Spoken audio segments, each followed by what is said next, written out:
Hello student, I am Saurabh Saini and I will teach you mathematics. So हम अभी first chapter से start करते हैं set theory से. So डिफाइन करते हैं अभी हम सेट को.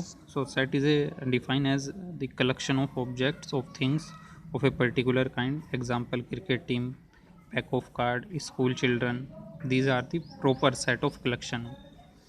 Same as if we say the river of India, the vowels of the English alphabet, A, E, I, O, U, prime number. Prime number are those are divisible by 1 or itself. So it is also the collection of the well defined things.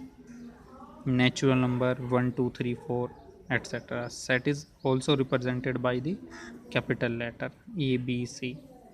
जो set को हम capital letter से define करते हैं. Capital N represent करता है natural number को 1, 2, 3 and up to so on. Capital Z represent करता है सेट ऑफ इंटीजर्स को. If set of integer including zero also, all the positive integer including zero, the negative integer. Positive set of integer को हम 1, 2, 3 up to so on represent करते हैं. Negative set of integer को -1, -2, -3 to so on. Rational number, set of rational number को हम capital Q से represent करते हैं. कैपिटल आर से सेट ऑफ रियल नंबर को. और रियल नंबर होता है रेशनल प्लस इरेशनल नंबर्स का कॉम्बिनेशन.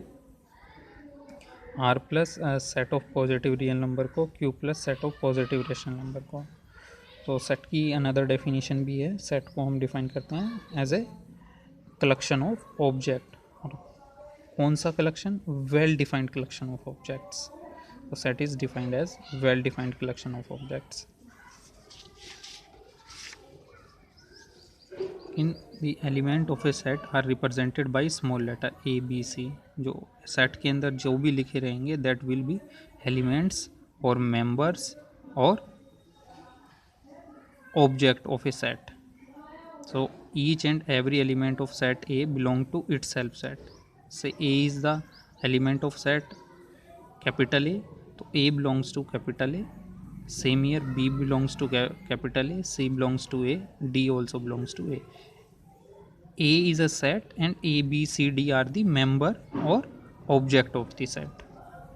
तो each and every member or object of a set belong to itself set. Representation of sets. Set are represented by two methods. First roster or tabular form, second set builder form. In a roster form they are represented by a curly brackets. This one is curly bracket, and each and every number represented by 1, 2, 3, 4 by commas, separated by commas. When we writing the set in roster form, an element is not generally represented. Say here T E A C H E R, so here E and E are coming two times, so we will write here only one time, we will not repeat it again. So in set we represent the each and every alphabet with separating by commas, and we will not repeat the two word. ठीक है, two or more than two word. Suppose here one R is another coming, then we represent here only single R, not the two R. Second, set builder form. Set is represented by a single comma property. Set builder form में एक property होती है जिसको हम represent करते हैं. जैसे हम इधर ए बी सी दीज थे, तो ये एक प्रॉपर्टी से बिलोंग करेंगे. वो प्रॉपर्टी को हम एक्स बोल देते हैं. See here capital V is a set and X such that X is a vowel in English alphabet. This two dotted line read as such that इसको हम बोले. तो X such that X is a vowel of English. X is a property, और जो x से belong कर रहा है वो क्या है? Vowel of English alphabet. तो हम क्या लिख सकते हैं वी के अंदर? ए ई आई ओ यू. तो ए ई आई ओ यू को हम ऐसे भी रिप्रेजेंट करते हैं. किस में? Set builder. Set builder form में हम देखें तो एक लैंग्वेज में उसको रिप्रेजेंट करते हैं, और रोस्टर और टेबुलर फॉर्म में एक टेबल की फॉर्म में सेपरेटेड बाय कॉमा. ठीक है. लाइक एज सेम क्वेश्चन लेते हैं. एन 1, 2, 3, 4. अभी हमको सेट बिल्डर फॉर्म में लिखना है. तो नेचुरल नंबर है, और कहाँ से लेस है? 5 से लेस देन है ना, 4 तक लिखे हुए नेचुरल नंबर. हम इसको लिख सकते हैं x such that X is a natural number less then 5. X एक प्रॉपर्टी से बिलोंग कर रहा है, और जो एक्स वो प्रॉपर्टी है वो ये बोल रही है कि ये एक नेचुरल नंबर है जो कि लेस देन 5 है, यानी n 1 2 3 4 आ जाएगा, यानी इसको हमने ऐसे रिप्रेजेंट कर दिया है सेट बिल्डर फॉर्म। अभी हम मूव करते हैं एक्सरसाइज 1.1 पे।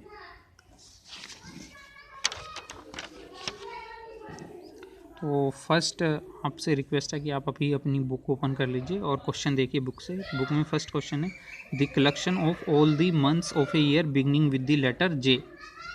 Beginning with the letter J, तो सभी महीने जो कि जे से स्टार्ट होते हैं, जनवरी जून जुलाई, ये ऑलरेडी हमको पता है 3 ही है जो जे से स्टार्ट हो रहे हैं और वेल डिफाइंड कलेक्शन है, इससे बाहर तो कुछ नहीं है ना, तो इसलिए इसको हम बोलते हैं this is a set. Second question है the collection of 10 most talented writer of India. Most talented writer of India is not a well defined collection. क्यों? क्योंकि रेफरेंस नहीं गिवन है हमको कि जो मोस्ट टैलेंटेड बैट्समैन है वर्ल्ड के वो किस फील्ड से बिलोंग करते हैं। सपोज कोई बोल सकता है टेनिस से, कोई बोल सकता है क्रिकेट से, तो it will vary person to person, so reference is not given, so it is not a well defined collection of set. Third, a team of 11 best cricket batsmen। 11 best cricket batsman में भी हमको reference नहीं पता है कि 11 best cricket batsman में वो bowling में बोल रहा है या फिर विकेट के लिए बोल रहा है या एवरेज के लिए बोल रहा है, वनडे मैचेस में जिसने सबसे ज़्यादा रन बनाए वो बोल रहा है, तो reference is not given. It is not a well-defined collection of objects because the criteria for determining a batsman talent may vary from person to person. So this is not a set.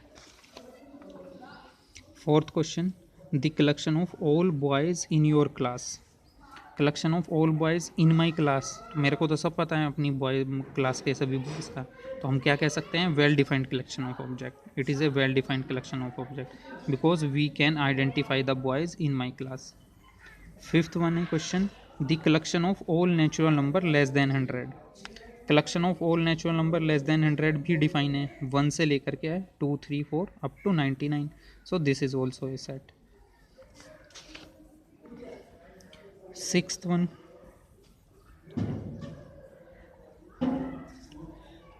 Collection of vowels written by the writer Munshi Premchand. ये well defined collection, Munshi Premchand ने जो भी लिखा है हमको पता है, वो सब क्या है वेल डिफाइंड कलेक्शन है, so it is also a set.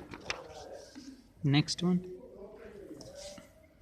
The collection of all even integer is a well defined collection of objects. Even integer हमको पता है 2 4 6 अप टू सोन जाएंगे, तो ये वेल डिफाइंड।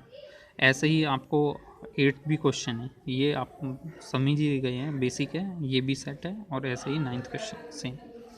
अभी हम क्वेश्चन नेक्स्ट में मूव करते हैं। आपको फिल इन द ब्लैंक्स दिया है, ये बताना है कि ये बिलोंग्स करता है कि नहीं करता है। अभी 5 एक एलिमेंट है सेट ए का, तो हम क्या करेंगे, ये बिलोंग्स करता है सेट ए से। 8 इज़ नॉट गिवन ईयर, तो 8 doesn't belongs to A. 0 is not there, 0 set का मेंबर ही नहीं है, तो बिलोंग नहीं करेगा सेट ए को। 4 देखते हैं 4 है सेट की, तो 4 बिलोंग्स टू ए। ऐसे ही 2 is also a set A, तो 2 is also belongs to A. 10 is not given here, तो 10 doesn't belong to A. Next question number 3, roster form representation. एक टेबुलर थी, एक रोस्टर फॉर्म थी, टेबुलर और roster, ठीक है। X such that x is an integer x greater than -3 less than 7। जो ये लिखा है ये सेट बिल्डर फॉर्म में लिखा है, एक लैंग्वेज में लिखा है ना, यानी सेट बिल्डर। और आपको लिखना है रोस्टर और टेबुलर, रोस्टर बोले या टेबुलर एक ही बात, रोस्टर और, तो रोस्टर में हम एलिमेंट्स में लिखेंगे और सेपरेटेड बाई कोमास। तो एक्स ग्रेटर देन -3 यानी एक्स इंटीजर है, और -3 से ग्रेटर इंटीजर यानी -2 -1 0 और अप टू लेस देन 7 यानी 6 तक जाएगी। X such that x is a natural number less then 6, less than 6 से नेचुरल नंबर हम लिख देंगे 1 2 3 4। Next, x such that x is a 2 digit natural number such that the sum of its digit is 8। 2 digit का number लिखना है और जिसका सम क्या है 8 आ जाना चाहिए। हम स्टार्ट करते हैं 1 से, 1 में कितना ऐड करें कि 8 आए, यानी 7, 2 डिजिट हो गया। अभी फर्स्ट वाले को एक एक इंक्रीज़ कर देंगे, सेकंड वाली डिजिट को एक डिक्रीज़, यानी 2 6 3 5, अभी भी 8 है सम, 3 + 5 4 4 4 + 4 8 5 3 5 + 3